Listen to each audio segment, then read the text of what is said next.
Welcome to the Land Your Bet Sports Betting Show.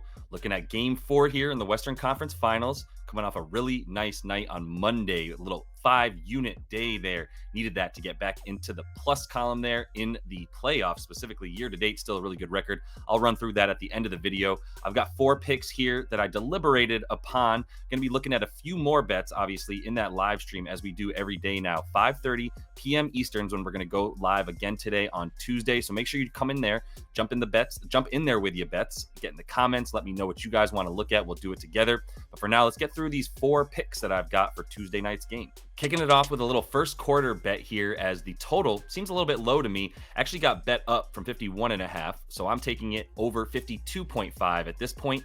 Even money though on DraftKings for that number there, so some pretty good juice back our way. If this thing gets to 53 in the first quarter, something that's gone cleanly over in all 3 games of this series so far, averaging 60 points per game between these two teams in the first quarter. Exactly 31.3 for the Wolves, 28.7 for this Mavs team. So they're both scoring a good amount, hugely due to that pace, 100 pace in the first quarter. And as is the case in most basketball games, the first quarter is the fastest one. Sometimes you get some third quarter action there too. But for the most part, this first quarter has been notably faster than the rest of the series. 91.5 pace through the other 3 quarters during this series. And that's a 94 pace during the third quarter. So first and third, usually the faster quarters coming off of those rests of the beginning of the game and halftime. But the first one especially here, as these two teams have been coming out really, really strong on offense. And a lot of that to do with the Timberwolves pushing things in the first quarter.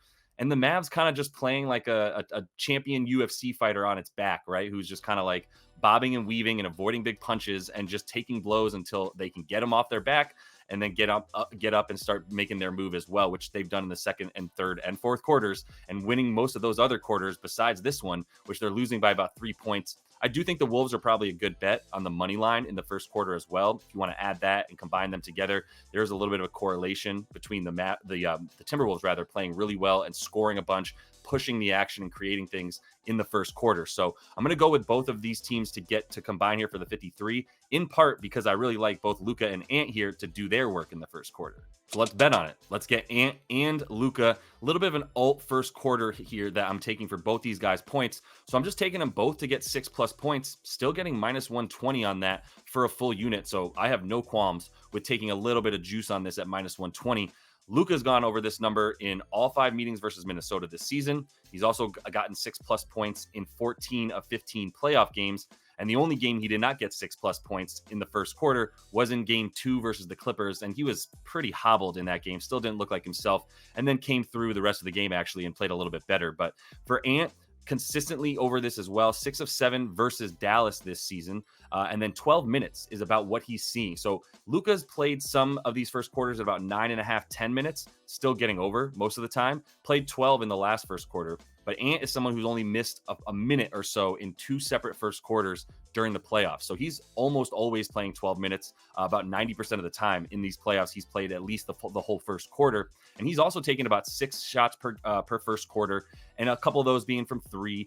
I expect him to continue to force the issue. I mean, first quarter, he should continue to come out strong. That's when he's usually had the most success in this series as well. Like I said, Dallas coming out a little bit slowly and doing what they test things as they are want to do, as they've said they do before, where they sometimes come out slow to sort of get a feel for things and then find the strategies that they want to use throughout the game. So that works in Ant's favor. But Luka, no matter what, is still getting into the lane and setting the tone by getting those easy buckets and scoring a ton of points here, averaging about 10 in the playoffs in the first quarter. So we're going to feel really comfortable taking both these guys to get 6+ in this one. Going back to slow-mo, Kyle Anderson, over 5.5 points for Anderson in this one. Even money on ESPN Bet if you can get it there. If you don't have an account with them, you can still get about minus 105 on MGM and 365. So still some really good numbers available for Anderson to get 6 points in this one. His minutes in the series so far, 17, 20, and 17 throughout the first 3 games of this series.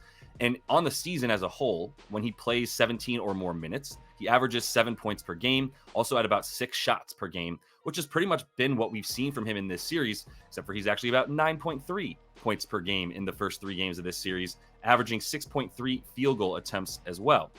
I can understand why this didn't go up necessarily, even though he's been hitting at least 7 points in the series consistently. He actually only had 1 field goal made going into the fourth quarter of yesterday's game, Sunday's game rather. But at the same time, like, he's such a crucial part. I could actually see his rotation being bumped up a little bit in terms of when he comes in and how long he stays in for. He's been really coming in in the second half at the end of the third quarter, like with only about a minute or two left, and then playing pretty much the rest of the game. Sometimes he takes a break in the fourth quarter. I think they need to get him in there a little bit earlier. I would imagine they're looking at the same thing because he's a part of most of the lineups that you could look at here for 5-man lineups for the Minnesota Timberwolves. He's 6 of the top 7 net rating lineups for Minnesota in this series include Kyle Anderson. So you can't keep him off the floor with that level of impact where the net rating for Minnesota just goes up when he's on the floor. It's in part because he's taking such efficient shots and he's sort of forgotten about in the by the Dallas defense when it comes to him playing offense. So it makes sense that he's getting the easiest looks of anybody on this team when he's on the floor. It's just going to continue, though. There's too many other guys to worry about before him, and he's sneaky good at just getting into the lane and tricking guys and getting that open shot with usually a height advantage over his defender, as there's usually a guy like Luca guarding him, which is going to continue to work in his favor, right? Plus, the minutes need to be there for him because he is really crucial to that defense, especially the way he has guarded Luca, which hasn't been for super long stretches of time because Jaden McDaniels is playing a lot of minutes as well. But he's played with Jaden McDaniels on the floor at the same time, guarded certain big guys and other guys like Derrick Jones Jr. Not really worried about slow-mo on defense. In fact, like I said, he's definitely seen as a plus right now by this Minnesota squad and the coaching staff. So I expect the minutes to be at least 17, probably closer to 20 once again. And for him to take those 6 shots, I'm going to take him to get 6 points. And finally, I'm going to take an under in this game on Luka's rebounds and assists combined. So we're going to go under 18.5 RA. Minus 130 on MGM. Going to put a full unit on that as well. This is something that I'm like looking at his assists, his rebounds, and his turnovers and going, I think he goes under in all of them. The turnovers are at 4.5. So you got to drink about minus 155 is the best number you're going to find for Luka to go under 5 turnovers. Haven't been able to find a place to add it to much of a parlay either. So if you want, maybe you can find it on Prize Picks or one of those DFS sites. But right now it's slow to come up on a lot of different sites for his turnovers. Either way, I think they're all correlated here because he's just doing a little bit less when it comes to playmaking and even rebounding, to be honest, against Minnesota in general. He's gone under this number in 3 of 5. One of these games was at the beginning of the season in about December, getting close to the middle, whatever. And really in that game, it was a complete blowout. Not much to talk about in that one. Everything was kind of over quick. But in the overall, still going under very consistently, averaging 16.5 rebounds and assists combined in these 5 games versus Mini. 15 potential assists per game in there as well. And the assists, I still don't like him because there was a couple games where he had 21 potential assists versus this team. Other than that, we're looking at about 14 to 12 max. Like this is not a number that he's really hitting consistently against the Wolves at all. And that's in large part when it comes to the assists because they're not playing they're not doubling him really. They blitzed him once or twice. It didn't work out well because he's able to find Kyrie, and now you've got Kyrie Irving with the ball against an imbalanced defense. That's rarely going to work out for the defense. So they've kind of had to just take their medicine with Luka and continue to like watch him go one-on-one with guys like Jaden McDaniels. Either way, that hasn't led to many assists because guys aren't coming off of other defenders aren't coming off of their guys that they're guarding, like Luka, like Kyrie or PJ Washington or what have you. So as a result, Luka's best option is to keep shooting. So what you see is the potential assists go down versus this team compared to other teams. The total passes go down for against Minnesota for Luka as opposed to the way he plays against other teams. The touches even go down compared to other teams, right? Because he's a little bit more likely to give the ball off to Kyrie or just shoot it at this point. That's been the majority of the offense for the Mavs, especially with that drop defense from Rudy Gobert. So that makes it a little bit less easy to get those lobs up, and the corners are guarded because they're not finding they're not going off of their defender. Like I said, when Luka drives into the lane, it's really one-on-one 2v2 once he gets in there with the screen and roll man, usually Gafford now since Lively's out, maybe some Dwight Powell, but not nearly as many outlets available to him. So he's had to shoot, which is why he takes a few more shots, which is why his points go up against this team. And he's had 30 every freaking time he plays them. And everything is just more about his scoring, right? Like I said, the passes go down, the touches go down. So we're going to take him to go under 18.5 RA because with the rebounds as well, I might even feel more comfortable about that, but that keeps dropping too, even more so than the assists, just because he's not really involved in the rebounding. And Jaden McDaniels is taking so many shots from deep, which is Luka's main matchup, or like NAW, that he's just guarding shooters out on the perimeter. he's really weakly and meekly sort of contesting those shots. It's not like he's playing super aggressive defense, but he's really, the rebounds just come down to, does the ball fall to where he's standing? He's not really going in there, boxing out and jumping up for rebounds, not a leaper, obviously. So it's really just a luck factor with the rebounds more than anything. And for him to get 10 in this one, I'm good to go under on that with the hope. If you need luck, essentially, for him to get these boards and it's not something you can bank on consistently, I love the under for that. So we took them both combined under 19 rebounds and assists in game 4 for Luca.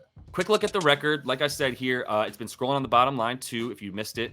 The record right now for year to date, 495, 444. Most importantly, 35.4 units up. And we climbed back out of the gutter of being down units in the playoffs after a couple bad days. And that's all it took, was like 3-4 bad days in a row of 1 week. And we were in the negative column there for the amount of units. So we're still at under 500 record, but plus 2.1 units, hitting some pretty nice EV bets throughout this postseason. So we're going to keep it moving here, man, and take some of these units, put them on the finals when we get there. And obviously still got game 4 to go in this conference finals in the West. And that is all the time I have for you guys in this one. Make sure that you do jump back into the live stream, 5:30 p.m. Eastern today. I'll be taking your bets, jumping them comments, and we go through it all together, sharing my screen, showing you guys how we find, what we do. Got the Discord live if you do want to jump in there as well. Link is in the description of the video. Get some early access to these plays and these bets, plus a lot of really smart people in there throwing looks and angles our way. Everybody's helping everybody, man. So I'm really enjoying what we're getting from people, not just coming in and asking to be fed bets and information, but people bringing stuff and actually contributing so that we're all sort of a collective finding the best looks as much as we can. So continue to do that. Subscribe to the page and jump in those comments. Let me know what you guys are betting on here on this video as well. Obviously, liking the video goes a long way if you like the free content you're getting. And until I see you next, happy betting.